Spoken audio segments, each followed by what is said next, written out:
Stealing Home, The Story of Jackie Robinson, Chapter 4, page 32. Only the ball was white. Jackie didn't really give too much thought to playing baseball. If he was going to be a professional athlete, it would be on the football field, not the baseball diamond, and it didn't much matter because he was planning a career as a coach or athletic director. But one day, just before he was discharged from the Army, he was walking past some guys playing baseball. They hit a foul ball Jackie's way. Instinctively, he reached down, scooped up the ball, and threw a strike to one of the players. The player turned out to be a pitcher with the Kansas City Monarchs of the Negro American League. He was impressed with how cleanly Jackie fielded the ball and the accuracy of his arm. He told Jackie that the Monarchs were always on the lookout for good players and suggested Jackie contact them. The money was good, and the conversation remained in the back of Jackie's mind. In January 1945, after he was discharged, Jackie took a job as a basketball coach at Sam Houston College, a small black school in Texas. The job turned out to be a disappointment, and the pay was low. He wrote a letter to the Kansas City Monarchs. The Monarchs had heard of Jackie from his California college days. By April 1945, Jackie had accepted their offer of $400 a month to play professional baseball. Rachel was not happy with the news. Jackie would be traveling a lot. He would be away almost all the time. Jackie told her not to worry. Playing baseball was just something temporary. $100 a week was good pay, and he could give most of it to his mother. Then, as soon as he made enough, he would quit and get something permanent, something that didn't involve that kind of traveling. Rachel was worrying over nothing. He wasn't about to become a full-time professional baseball player. The Monarch spring training camp was in Houston, Texas. Shortly after Jackie arrived, he was contacted by a writer from a black newspaper. The writer wanted Jackie to join two other black players for a tryout with the Boston Red Sox. Jackie was suspicious, knowing there were no black players in the major leagues. As it turned out, the Red Sox management had been pressured into the tryout by a local, liberal, white politician. They were doing it just to get it over with and had no intention of signing up black ball players. When the three players arrived in Boston, they were told that the tryout was postponed a day. The next day they heard the same thing. This went on for 4 days. By the time they ran onto the field at Boston Fenway Park, they knew this tryout wasn't for real.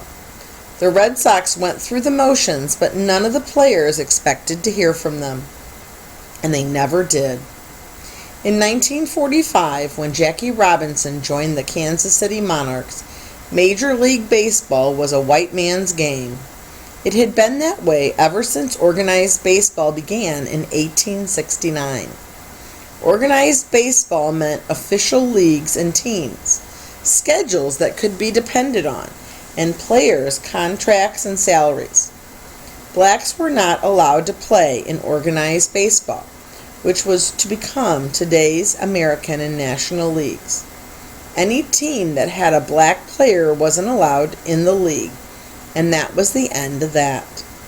Eventually, black athletes formed their own teams and their own leagues. In 1920, the Negro National League was founded, and 17 years later, the Negro American League was established. The first all-black team was called the Cuban Giants. They called themselves Cuban, even though they were all black Americans, because they wanted to be able to play against white teams. Cubans could play against white teams, but blacks couldn't. To make sure no one suspected anything, they pretended they were speaking Spanish when they were on the field. Although none of it made sense in any language, it seemed to work. Black teams traveled around the country playing anyone they could find. This was called barnstorming. Black baseball was responsible for many innovations. The modern-day squeezer type of catcher's mitt originated in black baseball because base stealing was a bigger part of the game in the Negro Leagues, and getting the ball out of the glove quickly was essential. Black catchers had kept removing the padding from the pillow type of catcher's mitt until they had the minimum amount they needed to keep the glove flexible and allow them to grab the ball and throw out would-be base stealers. Black umpires were the first to wear chest protectors inside their coats so that they could get a closer look at the pitch. Batting helmets, which were originally just working man's hard hats, first made their debut in black baseball. Perhaps the most important invention introduced by black baseball was the introduction of the night games. It was important that the teams play as many games as possible to keep the money coming in. Sometimes a team arrived in a town after sundown, so the players figured out a way to play at night. In 1929, the Kansas City Monarchs were the first to play under lights. They traveled with their own lighting system. When they arrived in a town, they installed the lights on poles all around the field. A big dynamo was placed in the outfield to generate electricity. When the game was over, they took everything apart, loaded up the bus, and set off for the next town. The first night game in the major leagues wasn't until 1935 Cincinnati Reds game. Sometimes Negro League teams played 3 games a day. Pitchers pitched both ends of a doubleheader, hurling 2 complete games. Many times the teams slept on the bus. They were rarely in the same city for more than one day. Black teams traveled almost all the time, and not only across the United States.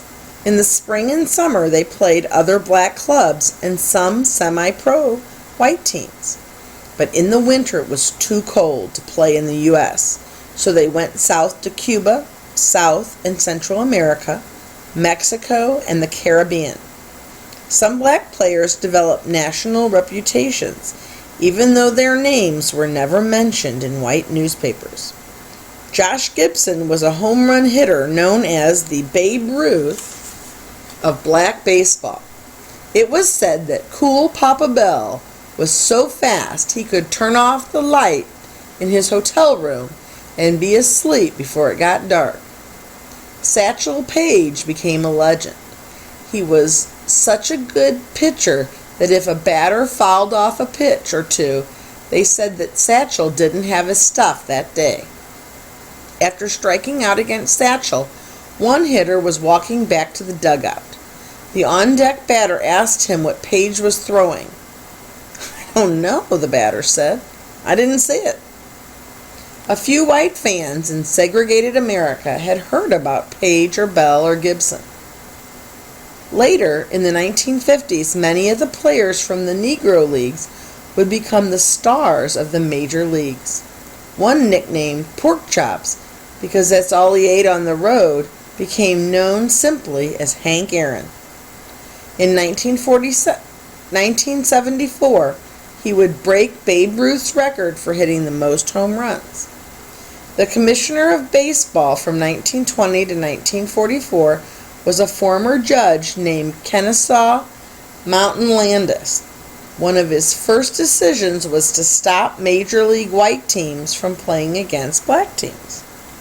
He was very powerful and was strongly against letting blacks play in the majors. In 1944, he died and was succeeded by Albert Chandler, whose nickname was Happy.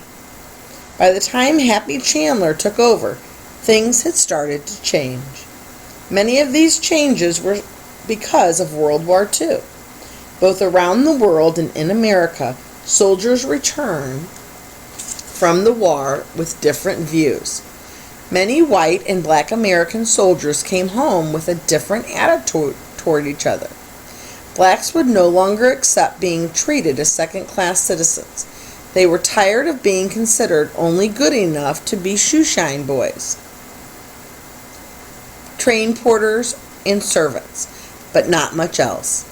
Blacks had fought just as bravely as whites, and they had died leaving their families just as broken-hearted. A caption below a photograph of a dead black World War II soldier read, "Good enough to die for his country, but not good enough for baseball." The time of baseball being a game for whites only was coming to an end. Sports writers were writing about the injustice of not allowing blacks to play organized baseball in a country that prided itself in being a democracy. Jackie's tryout with the Boston Red Sox had been a good sign. Other major league teams were being pressured to sign up black ball players. After years of not being talked about, the issue was now being hotly debated. Did blacks belong in Major League Baseball? Some people said no. Blacks weren't good enough. Some said no, they were too good. If they played, there wouldn't be any room left for white players. Some said no because it would cause violence and bloodshed. Anti-black white players would try and drive black players out. They would use their spikes when sliding and would throw at black players' heads when they came to bat. Some said no because they said that black players didn't want to play with white players. They said that blacks were more comfortable playing with their own kind. And anyway, why change things? But there were others across the country who felt that segregation in the major leagues had gone on long enough. It was time for some of the fine black players from the Negro Leagues to play with white ball players. That way, Major League Baseball could truly be what it was supposed to be. The best competing against the best, regardless of the color of their skin. Economics played an important role in the attitude toward segregated baseball. The Negro League teams played many of their games in stadiums owned by the white Major League teams. When the white teams were out of town, the owner rented the stadiums to the black teams. This was especially true in the big cities of the Northeast: New York, Boston, and Philadelphia. The New York Yankees received more than $100,000 a year in rental money from black teams.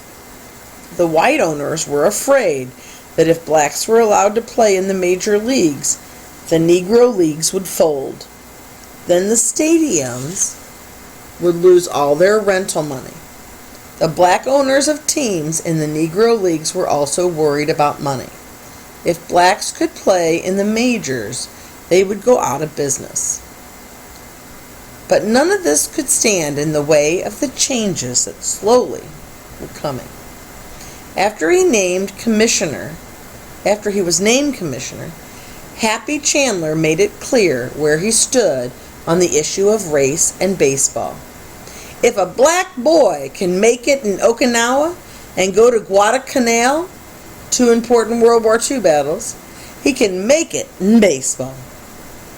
Jackie played his first game for the Monarchs without even practicing. After only 2 days, he found himself traveling all over the country. It seemed the Monarchs were always on the move, and Jackie found it hard to get used to. He didn't smoke or drink, and didn't join the rowdy life of the road. He wrote to Rachel every day. Traveling through the segregated South was particularly difficult for Jackie to accept. He was not used to drinking fountains that were only for white people or black people. Nor did he take to the fact that most hotels wouldn't allow blacks to stay in them, and that roadside restaurants often refused to feed them. By the end of the season, Jackie traveled 30,000 miles. Jackie did not like playing in the Negro Leagues. The sloppy schedules and the frantic pace annoyed him. Most of the players were Southerners, and Jackie just didn't fit in. A number of times he came close to quitting. At the end of his first year, he wrote an article for a national magazine. The article was called, "What's Wrong with Baseball? Negro Baseball." He said he considered it